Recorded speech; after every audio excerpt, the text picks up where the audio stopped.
turn heads at every wedding event with this glowy, picture-perfect makeup look.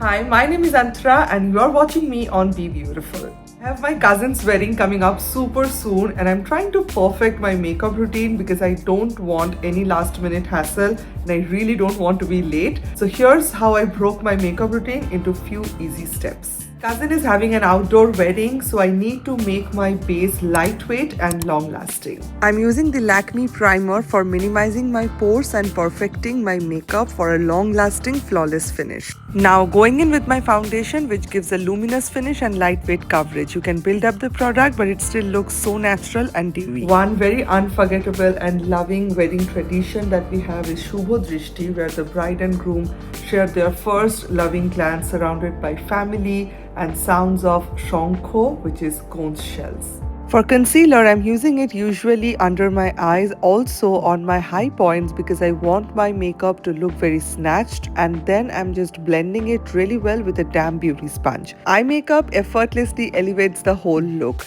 I'm going to take a bright shimmery color and using an angled brush, I'm going to create a wing on the outer corner and then drag it inward. Here you have your colorful winged eyeliner. Now use any shimmer shade on the inner corner, add some mascara or eyelashes. Look how it instantly opens up your eyes. Now coming back to my base, I will be using some blush. I want to keep it very youthful and natural, so I'm using a baby pink peach shade. Finishing off with my favorite lipstick from Lakmē. It's long lasting, matte, and it's from their Absolute Range 3D lip color. Also, don't forget to carry your extra eyelashes, some safety pins, and a good perfume just in case. The finished makeup look, it's simple yet glam and perfect for the wedding season. Let me know what makeup you want me to recreate in the comments down below, and for more such amazing tutorials, don't forget to subscribe. Be beautiful. Hit the bell icon to never miss a video, and I will see you next time.